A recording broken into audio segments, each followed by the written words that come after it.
Hello friends, Radhe Radhe सभी को। कैसे हैं आप सब? आई होप सब अच्छे होंगे, सब स्वस्थ होंगे। और आज है 16 अगस्त क्योंकि कल 17 तारीख है, कल है हल छठ पूजा। तो बस उसी की तैयारी चल रही है। यहाँ पर मैंने कुल्हड़ को सब नहला धुला के साफ़ सुथरा धूप में रख दिया है, थोड़ा सा ये सूख जाए।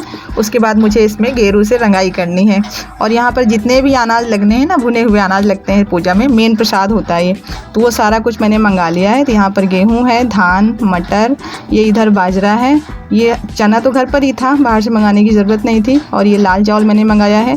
ये भी एक मेन सामान है कल की पूजा का, फसई का चावल। ये ज़रूर लगता है, सफ़ेद वाले चावल ना तो अक्षत में यूज होते हैं, ना ही हम लोग कल खा सकते हैं। तो वो चावल जो लाल वाला है ना, वो अक्षत में रहेगा और उसी को हम लोगों को खाना है। तो थोड़ा ही मैंने मंगाया है क्योंकि मम्मी व्रत नहीं रहती हैं, सिर्फ मैं ही रहती हूँ, तो इसीलिए थोड़ा थोड़ा सारा सामान मंगाया है। और सारे अनाज जो भी है ना, उनको सब साफ़ करना है क्योंकि मार्केट से जो सामान आते हैं उनमें थोड़ा बहुत मिलावट होती है। तो फ़िलहाल तो अभी इसमें आइपन भी लगाना है, लेकिन वो तो कल पूजा के टाइम पर बनेगा। तो मैंने सोचा ये गेरू वाला काम आज कर देते हैं, वो सारा कुछ कल होगा।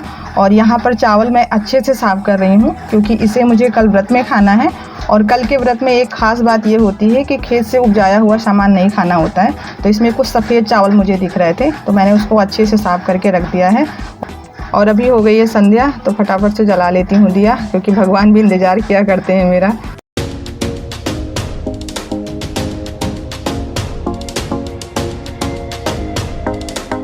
तो फाइनली अभी सुबह हो गई है और आज है थर्सडे, यानी हल छठ पूजा वाला दिन। तो सुबह मैं कर रही हूँ यहाँ पर लिपाई आंगन में, क्योंकि ये पूजा खुले में ही होती है, खासकर कच्ची जगह हो तब तो बहुत अच्छा है।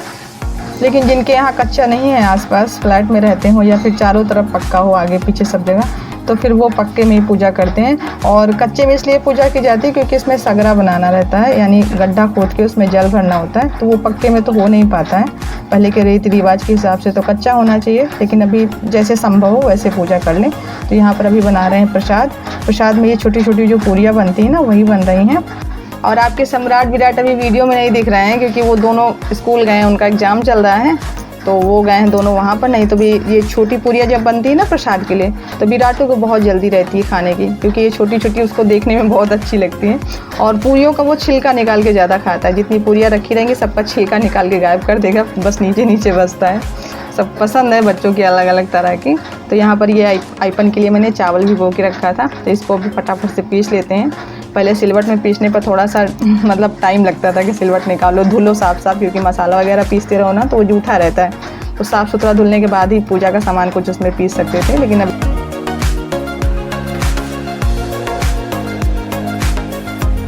और बस यहाँ पर पूजा की थाली तैयार हो चुकी है। मैंने जो भी ज़रूरी था वो सारा सामान रख लिया है। एक थाली बना लो ना, तो जैसे जैसे याद आए उसमें सामान रखते रहो, तो फिर कोई भी भूल भटक होने का चांस नहीं रहता है।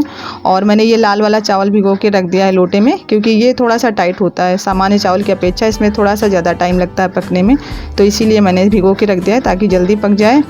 और बस उसके बाद हम यहाँ पर आ गए हैं जहाँ पर मैंने लीपा था। तो पहले से मैंने लीप दिया था ना, तो ये अच्छे से सूख गया है, नहीं तो तुरंत तो बहुत गीला था। तो यहाँ पर ये मैंने 2.5 कप पत्ता और कुछ गाड़ दिया है। और जो ये गड्ढा बनाया जाता है ना जिसमें जल भरते हैं, तो जल कहते हैं कि सूखना नहीं चाहिए जब तक आप पूजा करो।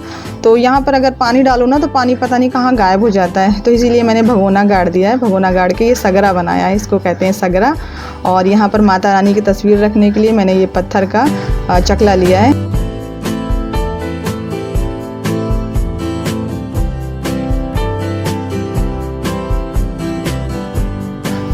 और ये कल का थोड़ा सा गेरू बचा हुआ रखा है, तो इसी से चौक में थोड़ा सा मैं कलर कर दे रही हूँ, तो इससे और अच्छा लुक नज़र आ रहा है चौक का।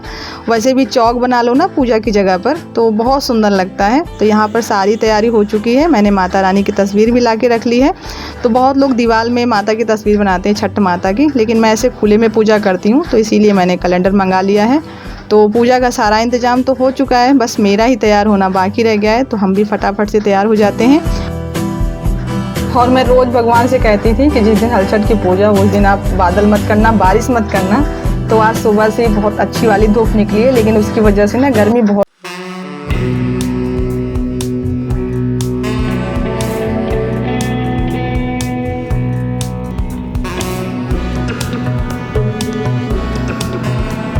पिछले 1 घंटे से हम इंतज़ार कर रहे हैं, हमारा अनाज नहीं आया है भुना हुआ, इस वजह से पूरा पूरी पूजा जो है स्थगित हो गई है।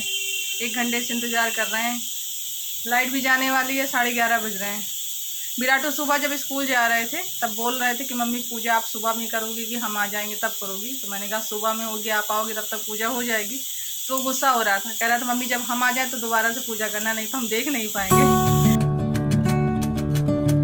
पहली बार ऐसा हुआ कि इतना लेट हुआ है हलचट पूजा में, नहीं तो 10 साढ़े 10 तक मेरी पूजा शुरू हो जाती है, 12 बजे तक तो समाप्त हो जाती है हर हाल में।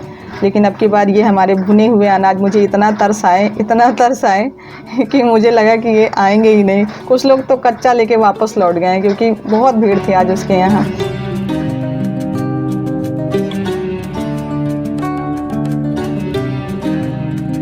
तो फाइनली मेरी पूजा 12 बजे शुरू हुई है। नहीं तो ऐसे सब लोग कहते हैं ना कि 12 से पहले ही पूजा कर लेनी चाहिए, लेकिन अब जब सामान नहीं आया था तो मेरी इसमें क्या गलती, भगवान भी देख रहे हैं। क्योंकि भगवान जो है ना सब जानते हैं, हम चाहे कुछ उनको बताएं चाहे ना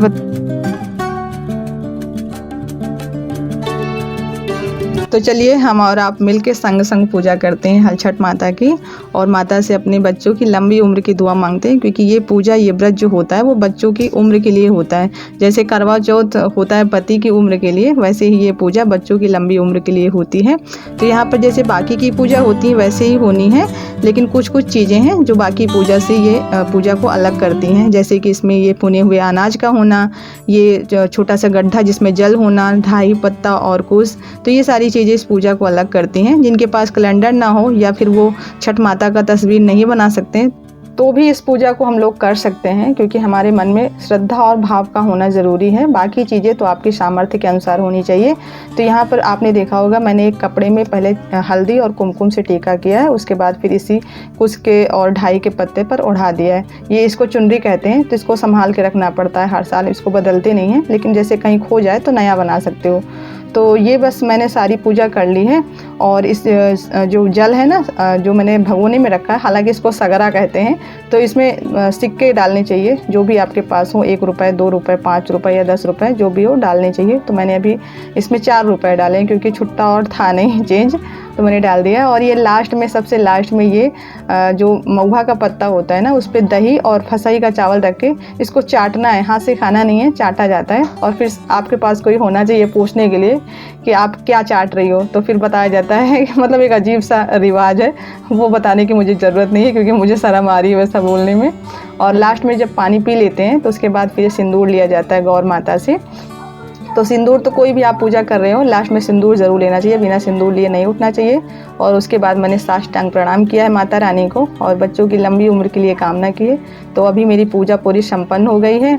और लास्ट में फिर अपने घर में जो बड़े हों उनसे आशीर्वाद लेना चाहिए, क्योंकि बिना बड़ों के आशीर्वाद के कुछ भी संभव नहीं है इस संसार में। भगवान को कितना भी पूज लो, लेकिन ईश्वर के साथ साथ अपने माता पिता, अपने सास ससुर की भी पूजा करनी चाहिए, क्योंकि उनके आशीर्वाद से हमारा परिवार फलता और फूलता है। तो ये देखो विराटू आ गए हैं, इनका मुंह लटक गया जैसे इनको पता चली कि पूजा हो गई है।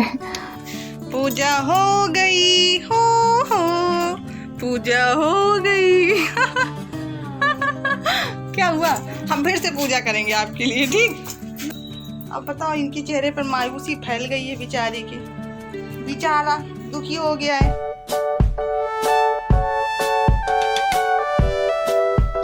और हमारी पूजा के एक ज़रूरी पार्ट छूट गया था, क्योंकि ये लोग अभी घर पर थे नहीं। जो ये जल होता है ना सगरा का, इस जल से अपने जितने भी बच्चे हों उनका मुंह धुलना चाहिए और अपने आंचल से मुंह पोंछना चाहिए, और उसके बाद फिर काजल लगाना चाहिए। ये बहुत ज़रूरी होता है, लेकिन ये लोग थे नहीं तो अभी आए। अभी हम नाश्ता पानी नहीं किए, पहले ये काम करते हैं उसके बाद नाश्ता पानी करेंगे। तो विराटू तो पहले तैयार नहीं हुए थे ये सब करवाने के लिए, क्योंकि ये स्कूल से आते ही गुस्सा हो गए थे। कुछ देर तक इन्हें मनाना पड़ा है। वो सारी चीज़ें मैं वीडियो शूट नहीं कर पाई थी, क्योंकि मैं ही भैया मनाने में लगी थी इनको अंगौछा लेकर के मान जाओ। तो उसके बाद ये करवाएं हैं सब कुछ। तो ये देखो फसाई का चावल पक गया है। इसको मैंने पहले ही रख दिया था, क्योंकि उस समय लाइट थी तो इंडक्शन पर रख दिए थे, तभी पक गया था। और ये दही रखी है। पूजा में दही का होना बहुत ज़रूरी है, ना हो तो फिर दूध का इस्तेमाल करें, लेकिन ये भैंस का है, सब कुछ भैंस का लगेगा, गाय का इसमें कुछ नहीं लगना है। तो जो गोबर वहाँ पर लीपे हैं ना, वो भी भैंस का ही था, गाय का नहीं था। गौर जो बनाई गई वो भी भैंस के गोबर की थी। तो बस आज की पूजा संपन्न हो गई है। नाश्ता कर लें, उसके बाद दूसरे काम में लगे। आ गए अपने पुराने अवतार में, और पुराने अवतार में आते ही हमारे पुराने काम भी हमारा इंतजार कर रहे हैं। बर्तन तो सब गले में टकराया छुआरा एक खाए, गले में जाके बैठ गया एकदम। मम्मा गले में जाकर कैसे बैठ गया है छुआरा। मम्मा आज जाने देना, हम कपड़े पहन लिए, 6 बजे हम जाएंगे। ठीक है चले जाना। बर्तन तो सब साफ कर लिए हैं, जब कपड़े पहने थे तभी, क्योंकि ये पूरे में फैला था तो दिमाग ख़राब था इनको देख के। लेकिन कपड़े अभी साफ़ नहीं किए, कपड़े जा रहे हैं साफ कर। तो मैंने कहा पहले ब्लॉग का एंड कर लें, उसके बाद फिर इत्मीनान से लगेंगे कपड़े धुलने में। तो चलिए, आज का ब्लॉग पसंद आया हो तो लाइक कीजिएगा, नए हो तो चैनल को सब्सक्राइब कर लीजिए। मिलते हैं आपसे नेक्स्ट वीडियो में, तब तक के लिए बाय बाय, टेक केयर।